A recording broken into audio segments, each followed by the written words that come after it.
नमस्ते दोस्तों, the sky stars पर आपका स्वागत है। आज हम आप लोगों को घर का गार्डन बेटे बहू को सीख देने वाली कहानी सुनाने जा रहे हैं। अगर आप इस चैनल पर नए हैं तो प्लीज़ चैनल को सब्सक्राइब करें। संगीता अपने मायके बता रही थी, आप नहीं जानती माँ, यहाँ उल्टी गंगा बहने लगी है। ससुर जी जब से रिटायर्ड हुए हैं, मेरी सास और ससुर दोनों किसी फिल्म के लब बर्ड की तरह अपने आप को जवान समझने लगे हैं।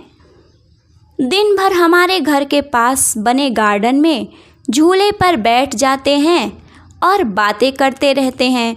उन्हें अपने पक चुके बालों का भी ख्याल नहीं रहता है। अब इस उम्र में उन्हें ऐसा व्यवहार क्या शोभा देता है।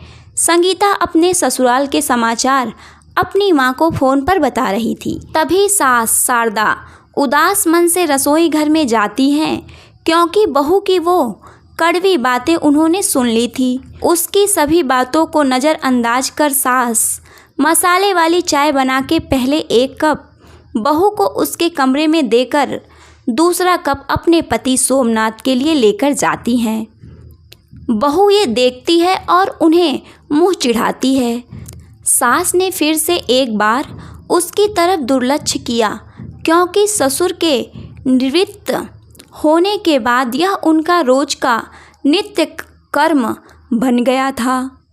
अब वह किसी भी बात की परवाह किए बिना रोज अपने मर्जी के मुताबिक नए नए कपड़े पहनकर गार्डन में अपने पति के साथ बैठकर अपना ज़्यादातर समय बिताती थीं।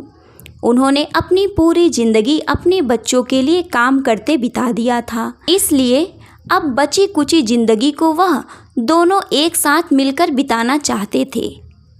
आनंद निवास बंगले जैसा 2 मंजिलों का घर पति पत्नी का ये सपना था और उन्होंने बड़ी मेहनत से इसे पूरा भी किया था। शारदा जी ने घर के सामने बड़े प्यार से उस गार्डन को बनाया और वहाँ पर कई फूलों के पौधे और वेलें उगाई थी। उनके उगाए चंपा, जसवंती, गुड़हल, मोगरा, गुलाब, ऐसे दर्जनों फूलों की खुशबू से उनका गार्डन हमेशा महकता रहता था।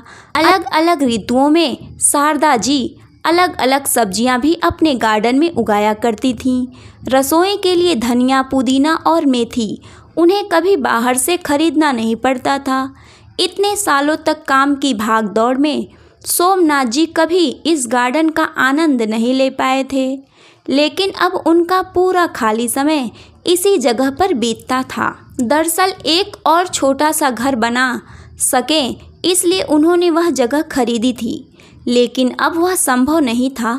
शारदा जी को अपने बनाए उस गार्डन में एक झूला चाहिए था, जो उन्होंने लाकर दिया था, और अब वही झूला उनको एक दूसरे के साथ ज़्यादा से ज़्यादा सुखमय समय बिताने का जरिया बन गया था।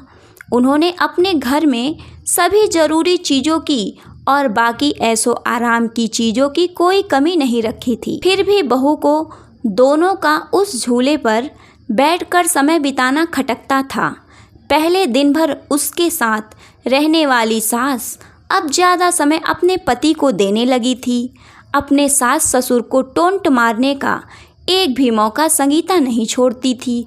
वह हमेशा अपना दिमाग उनको उस जगह से हटाने के लिए लगाती, और एक बार उसने ऐसा करने के लिए एक षड्यंत्र भी रचा।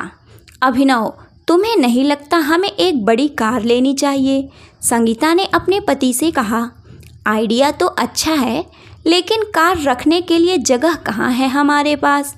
एक ही छोटा सा गैरेज है जहाँ सिर्फ एक कार की जगह है, अभिनव ने चिंता वाले स्वर में कहा।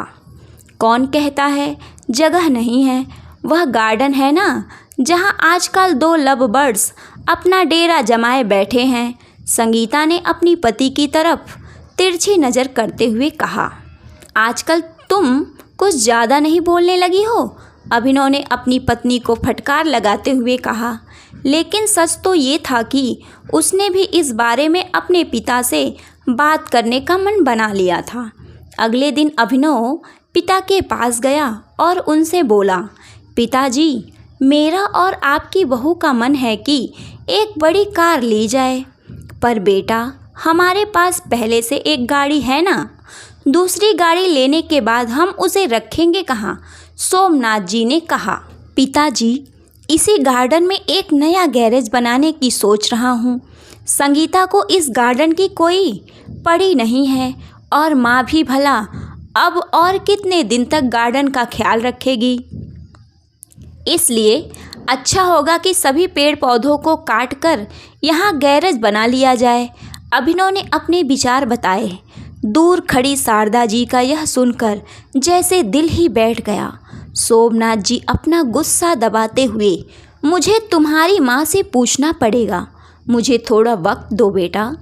क्या पिताजी, इसमें क्या मम्मी से पूछना? आप दोनों तो किसी का विचार करते ही नहीं हैं। दिन भर झूले पर बैठे रहते हैं बिना चार लोगों के बारे में सोचे। अब संगीता घर में है, छोटे बच्चे भी हैं घर में और आने जाने वाले लोग भी हैं, तो आपको कैसे देखते हैं? आप किसी का विचार नहीं करते हैं। अभिनव थोड़ा चिढ़ते हुए बोला। अंदर से संगीता की बड़बड़ भी चालू थी। सोमनाथ जी कुछ नहीं बोल पाए। उस दिन बेटे और बहू ने बाहर से अच्छा खाना मंगवाया था, लेकिन शारदा और सोमनाथ जी के गले से निवाला उतरे ना, ऐसा हो गया था। उस पूरी रात दोनों ही जागते रहे, लेकिन सुबह सुबह कुछ विचार आने के साथ सोमनाथ जी के चेहरे पर मुस्कान आ गई। सोमनाथ जी खुद रसोई में जाकर चाय बनाकर लाए थे, लेकिन शारदा जी इतनी निराश थी कि वह आज बगीचे में किसी पेड़ पौधों को पानी तक डालने नहीं गई थी। पूरा दिन तो बड़ा ही नॉर्मल तरीके से गुजरा था, लेकिन शाम को अभिनव की आंखें फटी की फटी रह गई थी जब उसने घर के आगे घर भाड़े पर देना है का बोर्ड पढ़ा था। अभिनव ने सोमनाथ जी से कहा, पापा, माना कि हमारा घर बड़ा है, लेकिन इसका यह मतलब थोड़ी है कि हम उसे भाड़े पर दे दें। बेटा, अगले महीने हमारे साथ काम करने वाले शर्मा जी रिटायर्ड हो रहे हैं और वही अब इस घर में भाड़े पर रहेंगे, सोमनाथ जी ने कहा। लेकिन वह कहाँ रहेंगे पापा? अभिनव ने अपनी शंका भरा सवाल पूछा। सोमनाथ जी ने कहा, तुम्हारे कमरे में रहेंगे, लेकिन पापा हम लोग कहाँ रहेंगे? बेटा, मैं मानता हूँ कि मैं तुम्हें इस लायक तो बनाया हूँ कि तुम अपने पैरों पर खुद खड़े हो सकते हो, इसलिए तुम्हारे पास 1 महीना है। तुम अपने लिए नया फ्लैट ढूंढ लो या कंपनी के फ्लैट में रहने चले जाओ। वहाँ तुम्हें तुम्हारी उम्र के लोगों का साथ मिल जाएगा और इस घर में हमें हमारी उम्र के लोगों का साथ मिल जाएगा। तुम भी सुखी, हम भी सुखी। सोमनाथ जी ने सब कुछ साफ साफ बताया। पापा, लगता है आप तो नाराज़ हो गए हैं। कल मैंने जो भी कहा वह मेरा मतलब नहीं था। अभिनव ने अपने पापा के आगे हाथ जोड़ते हुए कहा। नहीं बेटा, तुम्हारी जनरेशन ने हमें एक सबक सिखा दिया है कि कैसे प्रैक्टिकल रहकर जिया जाता है। हम बड़े, तुम बच्चों को साथ में देखकर खुश हो सकते हैं, तो तुम्हें हमें साथ देखने में क्यों प्रॉब्लम होती है? यह घर, यह गार्डन में बड़े हुए यह पेड़ पौधे इस बात के गवाह है कि कैसे तुम्हारी माँ ने मेरे लिए और ख़ासकर तुम्हारे लिए जी जान से सेवा की है, अपना समय, अपनी जवानी खर्च कर दी है। इसलिए इन सब पर तुमसे और मुझसे भी ज़्यादा तुम्हारी माँ का हक है और इन सब को मैं तुम्हारी माँ से नहीं छीन सकता। सोमनाथ जी ने अपनी पत्नी की तरफ देखकर कहा। कहानी की सीख। दोस्तों, जाने अनजाने में हम हमेशा यह गलती कर बैठते हैं। हम सोचते हैं कि हमारे बड़े बूढ़े हमारे हिसाब से जीवन जिएं। ऐसा करवाने के लिए हम उन पर अपने विचार थोपने लगते हैं, लेकिन हम यह भूल जाते हैं कि उन्होंने हमारे लिए कितना त्याग किया है और जब उन्हें उनके हिसाब की ज़िंदगी जीने का मौका मिलता है, तब हम उनका साथ देने की बजाय उनके विरोधी बन जाते हैं। इस चैनल को सब्सक्राइब करने वालों के माता पिता सदैव खुश रहें।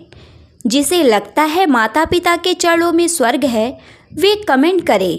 पूरा कहानी सुनने के लिए आपका बहुत बहुत धन्यवाद।